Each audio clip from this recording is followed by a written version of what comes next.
신호등.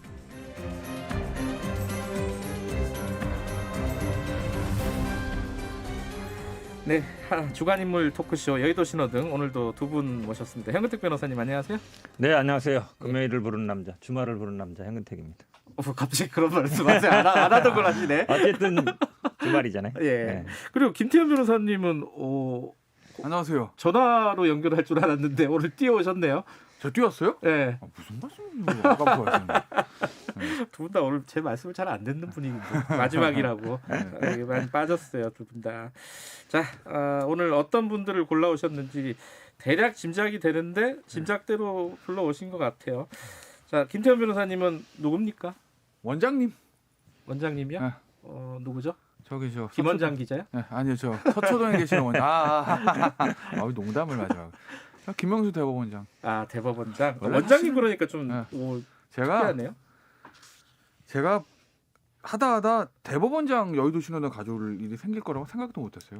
그러니까 이게 여의도 네. 신호등이라는 게 이제 정치권 네. 얘기잖아요. 네. 근데 대법원장은 웬만하면 이쪽으로 잘 안 그럼요. 엮이잖아요, 사실은. 검찰총장도 아니고 사실. 네. 근데 뭐 이게 바람직한 현상은 아닌데 정치의 사법화와 사법의 정치화가 사실은 안 되는 거거든요. 네.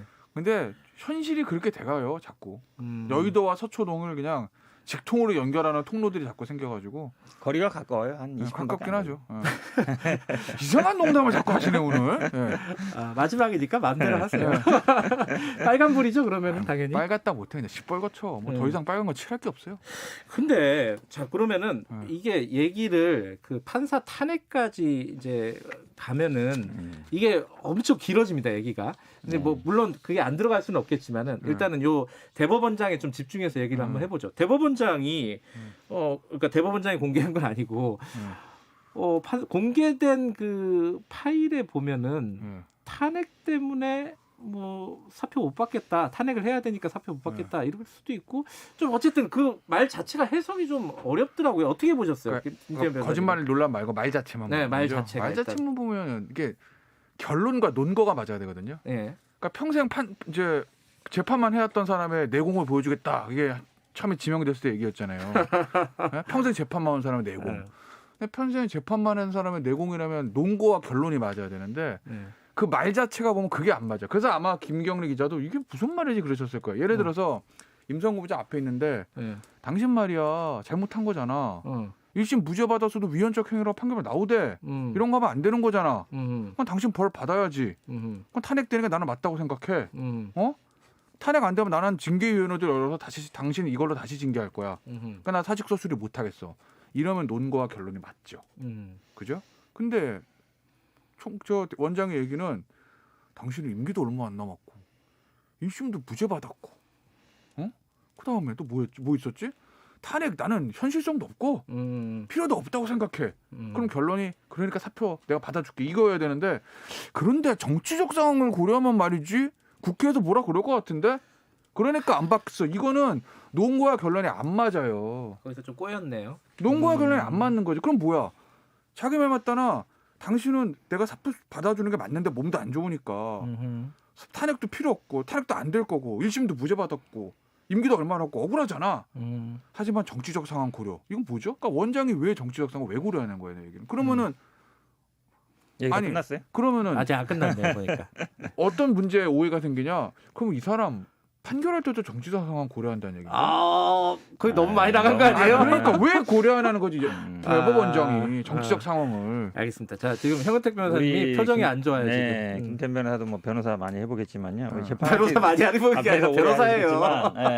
이 녹취록이 많이 등장해요. 재판하거나 뭐 할 맞아. 때마다. 녹취록 얘기는 쟁점이 아니니까. 아니 중요하죠. 왜냐하면 얘기 끝까지 들어봐요. 사실은 공개한 거는 아주 일부분이에요. 예. 일부분이고 1분 조금 넘죠. 그렇죠. 예. 근데 아마 대화는 제가 보기에 몇십 분 했을 겁니다. 한 40분짜리 그렇죠. 큰 틀에서 보냐면 뭐냐면 나는 사표를 내고 싶다. 대법원장은 안 받고 싶다 이게요. 네. 왜냐하면 사실은 형사 재판 중이었어요. 징계도 있었고 탄핵 얘기도 나오고 있었죠. 근데 이런 상황에서 사표를 수리해버리면 도망가는 거거든요. 내부 징계도 피해버리고 재판에서도 뭐 사표 냈으니까 뭐 이제 관계 없다고. 사실은 다 기억하시겠지만 직권남용 무죄가 말이 안 되는 판결이에요. 왜냐하면 권한이 없다는 거거든요. 형사 수석 부장은 밑에 재판 판사한테 그 관여할 권한이 없다는 건데 형식적으로 네. 실제로 관여했잖아요. 그래서 이제 탄핵이 나온 건데 사실은 저도 이 녹취록을 전부는 뭐 안 들었겠지만 제가 뭐 몰래 녹음한 걸 얘기하는 게 아니에요. 대화의 맥락, 핵심적인 거는 형사 재판 중이고 징계도 절차 중이고 탄핵 얘기도 나온 사람을 사표를 수리해 줘야 되느냐 말아야 되느냐 그거예요. 그러니까 임성근 부장은 난 사표 나겠다는 거고 대법원장은 어쨌든 안 된다는 것이고 저는 사표를 수리 안 하는 게 맞았다고 봐요. 근데 거기에 나온 일부 표현만 가지고 정치적인 고려를 해서 사표를 안 받았다 이렇게 가는 거는 극히 저는 임성근 부장의 어떤 프레임 의도에 말리는 거다. 근데 우리 재판할 때도 근데 사실은 녹취록을요 전부 공개하라 아. 그래. 그 일부만 따가지고 딱 얘기해버리면 네. 굉장히 오해가 생길 수 오늘 있어요. 이상하네. 두 분님은 신경이 논리가 뭐냐면 날카롭네. 예. 다 추정인 거야. 예. 전체 40분을 들어보면 그러지 않을 것이다. 아, 물론 40분 얘기를 다 들으면 제 얘기가 틀렸어요. 잠깐만. 사표 수리가 핵심이라는 거예요. 40분 얘기 다 싸우고 들으면 오셨어요? 왜 이래? 형건태포 얘기 맞을 수도 있어요. 하지만 어. 우리가 지금 가지고 있는 건 그 일분이거든요. 그걸 네. 가지고 현재로선 판단할 수밖에 없다. 40분도 없으니까. 그런데 그럼 김명수 대법원장이 딴 얘기 하든지 모른다면서요. 기억 안 난다면서요. 그저께는 거짓말하고 어저께는 기억 안 난다면서요. 그럼 이성우 부장이 40분을 다 공개하지 않은 이상 지금 우리는 나와 있는 걸 가지고 판단해야지 네. 가정적으로 전체를 다 들어보면 그런 뜻이 아니었을 거야라는 것은 그건 완전 추정인 거죠. 있는 걸 가지고 판단해야죠. 알겠습니다. 있는 거 보면 어쨌든 그다음에 이 얘기 꼭 해야 당신 무죄. 되겠는데요. 예, 꼭 사실은 하세요. 예, 그거 짧게. 왜냐면 법정에도 항상 판사들이 녹음하지 마세요, 허가받으세요 항상 하거든요. 저 수사할 때도 그렇고. 아니 근데 수석 부장이나 되는 사람이 대법원장 만나면서 아이고 모르니까 녹음하겠다. 저는 그것도 사실은 안 맞는 거예요. 저도 그건 네. 인정해요. 녹음 사실 저는 녹음 이거 별로 안 좋아하기 때문에. 아 그래요? 그럼요. 그거 좋아하는 사람 어딨어요. 저도 이제 녹화를 좋아하시나요? 의뢰인 생방을 좋아하죠 저는. 생방. 저도 이제 의뢰인 상담할 때 뭐 이제 녹음해야 될 일이 생기잖아요. 그럼 이제 녹음하겠습니다. 그럼 이제 얘기를 하고 꺼내놓고 하는데 어쨌든 대법원장하고 차관급이 고등 부장이 얘기하는데 몰래 녹음한다는 거 부적절한데 그건 별개의 알겠습니다. 거고. 두 분 얘기는 이제 알겠고요. 두 분 얘기가 완전히 다르네요. 평소에는 좀 합의가 보통 되는데 이거는 더 이상 얘기해봤자 합의가 안 될 것 같은데. 더 재밌는데 계속하지. 이런 게 아 힘들어요 저. 듣는 사람이 힘들어요. 자 근데 이 지금 일단 거짓말한 건 사실이잖아요. 근데 결과적으로라도 어쨌든 거짓말한 건 사실인데 이걸 가지고 또 탄핵 얘기하는 건 좀 과한 거 아니에요? 어떻게 보세요, 김태현 변호사님? 그건 탄핵 사유는 아니죠. 그죠? 거짓말한 게 죄는 아까 법적 죄는 아니니까. 이게 뭐 헌법 탄핵하려면 원장 탄핵하려면 헌법 위반, 뭐 임성근 부장도 마찬가지지만 헌법 위반, 법률 위반이 돼야 되는데. 근데 일단 딱히 그 잡히는 건 없거든요. 근데 탄핵 사안 아니더라도 네. 내부적으로는 정족수가 안 되잖아요. 내부적으로 그러니까 사법부, 그러니까 법원 내부에서는 야 이거 대법원장이 이런 얘기까지 했어 이런 분위기가 좀 있는 것 같아요. 어떻게 보세요? 그런 분위기 있는 것 같은데요. 아까 말씀드린 것처럼 사실은 이제 녹음이 적절했냐는 얘기도 있고 사실 이런 상황에서 재판 중인 상황에서 사표를 받아주면 안 된다. 이런 얘기는 뭐 옛날부터 항상 있는 거예요. 공무원들이 있는 거라서 제가 보기에 뭐 당연히 이게 헌법이나 법률 위반 문제 되는 건 아니고요. 근데 제가 보기에 아마 이 김명수 대법원장한테 어떤 책임이 돌아가거나 그럴 것 같지는 않아요. 근데 법원 내부에서는요. 원장에 대한 신망은 엄청 떨어졌을 거예요. 기본적으로 원장이 거짓말하다 하루 만에 들켰는데 그렇지 않습니까? 아니 판사란 직업이 원래 거짓말 작업하면 심플하게 얘기하면 재판이란 게 거짓말 가려내는 거잖아요. 아주 단순하게 얘기하면 원장이 거짓말을 했어. 근데 어제 얘기는 뭐 9개월 전이 일이라서 뭐 기억에 잘 가물가물했다라는데 글쎄 이게 9개월 전이라고 기억이 안 날 만한 원래 일인가요? 사람은 기억하고 싶은 건 잘 기억. 아니 임성근 부장이요 제대로 하려면 이걸 다 공개해야 돼요. 전후 맥락 알래요. 다 공개하라. 그렇죠. 왜냐하면 강하게 항상 문제가 나오시네요, 돼요. 오늘. 재판할 때마다도 그런데 항상 일부만 공개했을 때 문제가 돼요.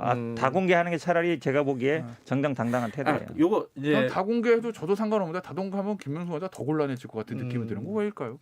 뭐라도 공개하면은 뭐 다른 얘기가 나올 수도 있고 한번 보죠. 근데 이게 이제 아까 제가 처음에 말씀드렸듯이 이번 사태의 근본적인 배경은 탄핵이잖아요. 탄핵인데 이 김태현 변호사가 우리 PD랑 통화를 하면서 이런 얘기를 하셨대요. 뭐요? 하도 얘기를 많이 해가지고 무슨 얘기를 하고 다니는지 모르겠네. 녹음을 해야 돼 이러고. 이거요? 임성근 판사 탄핵안이 가결이 됐잖아요. 그죠? 가결이 됐는데 이게 장기적으로는 민주당의 악재다. 이건 논리가 어떻게 되는 거예요? 저는 사실 민주당에서 탄핵한다고 그랬을 때 속으로 마음대로 하세요. 180개나 가져가셨는데 하고 싶은 거 다 해보셔야죠. 뒷감당 자신 있으시면 이거거든요. 지지층은 열광할 거예요. 네. 근데 이제 지금 남아 있는 게 서울시장, 부산시장, 재보선거 대선이에요. 예. 근데 이제 이건 뭐 여야 모두 해당되는 건데 선거를 앞두고 지지층의 결집이라는 에 대한 착시 효과들이 있잖아요. 네. 근데 어떻게 보면은 승패를 가르는 거는 지지층의 결집도가 아니라 중도층, 조용히 있는 다수의 힘이 중요한 거란 말이죠. 네. 그런데 이 판사를 탄핵하는 이런 문제들이 민주당을 지지하는 층에서는 굉장히 열광적인 지지를 얻을 수밖에 없어요. 그래서 아마 이탄희 의원이 들고 나왔을 때 지도부에서도 그냥 놔뒀던 거예요. 근데 지도부에서 이걸 당론으로 채택 안 한 이유가 뭐였겠는가. 이건 지도부도 야 이거 너무 세게 밀면 부담이 될 수도 있다라는 걸 알고 있는 거거든요. 서울시장과 대선 앞두고. 더군다나 이제까지의 선거는 민주당이 압승을 자신하는 선거가 되어왔고 대선도 마찬가지, 지방도 마찬가지지만 사실 서울시장인 재보선이나 내년에 있는 대선은 뭐 국민의힘도 마찬가지고 민주당도 야 우리 무조건 이겨라고 자신할 수 없는 선거잖아요. 판 자체가. 그렇다고 보면 조용히 있는 다수의 중도층 있는 스윙 보터들에게 이 판사를 탄핵하는 더군다나 지금 그 시기 자체가 네. 작년에 얘기 처음 나왔을 때가 아니라 지금 민주당이 나름대로 중요하게 생각하는 재판이 계속 지고 윤석열 총장 건도 법원에서 지는 이 와중에 들고 나온 이 타이밍이 과연 스윙 보터들에게 어떻게 인식되겠는가. 좀 길긴 하네요. 좋은 말인데 좀 길었어요. 네, 그 거기 한마디 듣고 넘어가죠. 네. 네. 제가 보기엔 뭐 선거에 도움이 되냐 안 되냐를 떠났어요. 사실은 판사도 신이 아니잖아요. 오류를 범할 수 있고 이 자체적으로 안 되는 거예요. 어찌 보면 정말 형식적인 논리로 직권남용 무죄했거든요. 네. 관여할 권한이 없다. 누가 몰라요? 법적 권한 없죠. 근데 네. 관여하니까 문제가 되는 거잖아요. 그래서 아마 내부 징계도 견책인가 받았을 거예요. 네, 그것도 맞아요. 재판하고 있고. 예. 아무 책임을 안 지는 거죠. 재판 관여에도. 사표 내고 그냥 나가버리면 변호사하고.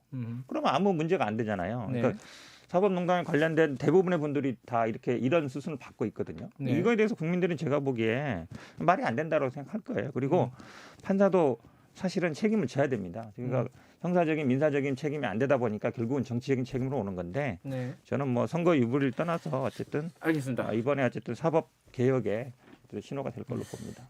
요 정도 길이로 얘기해 주시면 고맙겠습니다. 그러니까 1분 내로 짧게 해야지 뭐 2, 3분. 아니 원래 분량 확보는 자기 몫이지 뭐. 생방에 마음대로 하는 거. 다음 사람은 김종인 위원장이네요. 빨간불입니까? 파란불입니까? 빨간불이죠. 역시 2군 빨간불이다. 감독 됐잖아요. 2군. 2군 감독. 그 얘기 저기 네. 안철수 대표가 우리가 1군이고 국민의힘이 2군이다. A조 B조 됐는데 됐다. 모든 언론에서 A조 B조로 쓰더라고요. 네. 갑자기 이분이 어찌 보면 제1야당 대표니까 네. 뭐 굉장히 1군이 아니라 코리안 시리즈 감독 정도인데 그잖아요. 코리안 시리즈에 이제 2위 팀 정도 되는 건데 갑자기 2군 감독 돼 버려 가지고 사실은 안철수 대표가 거의 유리한 구도로 흘러가고 있거든요. 왜냐하면 김종인 비대위원장은 아마 안철수, 금태섭 뭐 그다음에 여기 국민의힘 후보 이렇게 3자 대결 꿈꿔 왔는데 예. 갑자기 둘이 합쳐버리고 이게 일부리가 돼버렸어요. 네. 모든 언론도 안철수, 금태섭 단일화 어떻게 하냐 여기로 시선이 갔거든요. 근데 여기에서 정해진 룰이나 방식이 A팀, B팀 붙을 때도 적용될 가능성이 많아요. 그러면 어쨌든 주도권을 안철수가 가져간 셈이 되는 거죠. 동의하세요? 김종인 비대위원장이요. 네. 김종인 비대위원장은 빨간불일 수 있겠으나 국민의힘은 빨간불이 아닐 거기 때문에 별 상관은 없다. 왜 아니 빨간불이? 어쩌면 김종인 비대위원장은 서울시장 재보선 끝나면 나갈 건데 뭐. 왜냐면 서울시장 재보선 한 거 지면 책임지고 나가야 되는 거고 이겼다. 그럼 분위기 좋다. 그러면 이제 어쨌든 임기가 끝났는데 나 더 할게라는 명분이 없거든요. 사실은 이제 전당대도 하고 해야 되니까 다른 중진인들 그냥 있겠냐고요. 그렇기 때문에 어차피 지금 임기가 한 2달밖에 안 남으셨기 때문에. 형우택 변호사께서 네. 얘기한 거는 또 이게 국민의힘의 시선이 다 이제 안철수 쪽으로 몰아가서 이제 안철수 대표가 상당히 지금 가능성이 높다. 그러니까 국민의힘은 상대적으로 빨간불이 되는 거잖아요. 근데 어떻게 보세요? 뭐 이런 거죠. 그러니까 결국에는 이 선거 서울시장 재보선이라는 게 안철수 개인의 선거, 국민의 당의 선거가 아니라 야권이 다 같이 하는 선거, 함께하는 선거가 될 수밖에 없다. 네. 그래야 선거에 승리 가능성이 있는 거지. 안철수를 개인은 안철수 개인대로 뛰고 국민의힘은 국민의힘 당대로 뛰고 이러면 그냥 공도 멸망이거든요. 그렇기 때문에 제가 만약에 국민의힘의 최상위층 지도부다. 베스트는 당연히 국민의힘 후보가 나와서 당선되는 게 베스트죠. 당연하겠지. 근데 그게 안 되면 뭐 안철수 후보든 금태섭 후보든 야권이 함께해서 승리를 가져오는 거 그걸 차선책으로 선택할 수밖에 없고 그렇게 해서 승리를 하게 되면 어찌됐든 간에 서울시장 재보선 이후에 정계 개편 야권이 있을 수밖에 없거든요. 네. 그 정계 개편을 통해서 내년 대선에서 정권에 찾아올 수 있는 동력을 찾을 수 있다. 표를 크게 봐야죠 뭐. 캠프에 계신 분 같아. 있어 보이지 않습니까? 되게 희망적으로 얘기하는데요. 사실은 이번에 만약에 서울시장 후보 못 내면 네. 국민의힘은 말 그대로 정계 개편이라 얘기했는데 대선 후보도 못 내요. 그럴 가능성이 많아요. 사실상 보면은. 왜냐하면 주자가 없잖아요. 지지가 없고. 그러면 사실은 정당의 존립 자체가 안 좋잖아요. 존립 자체가 문제가 돼요. 아마 이합집산 뭐 정계 말이 좋아 정계 개편이지 오히려 문 닫아야 될 가능성도 있다. 후보를 못 내면. 괜찮아요. 국회의원 100명이 있기 때문에 판 다시 짜면 된다니까요. 야 100명에다가 국민의힘도 3명 있지. 뭐 이렇게 해서 판 다시 짜면 되지. 저기 그거 정치는 생물인데. 끝나가는데 네. 마지막으로 그동안 고생하셨습니다. 예, 아니 한마디 국민의힘에서 누가 올라올 것 같아요? 그냥 이렇게 저요? 개인적인 예측. 나경원 대표, 전 원내대표. 예, 이쪽. 저도 뭐 나경원 대표. 그래요? 나경원 전 의원이 상당하네. 여성 가산점도 있고요. 어허. 또 오세훈... 이번 선거가 자체가 또 오세훈이 계속 제가 보기에 약간 헛발질 하고 있어요. 나경원 전 버전 2로 업그레이드 되지 않으면 쉽지 않다. 전 의원이 만약에 그 국민의힘에서 올라가면 두 분이 생각날 것 같습니다. 그동안 고생하셨고요. 예. 고생하셨습니다. 고생하셨습니다. 네. 그동안. 앞으로도 더 하시지. 제가 잘 지켜주시기 바라겠습니다.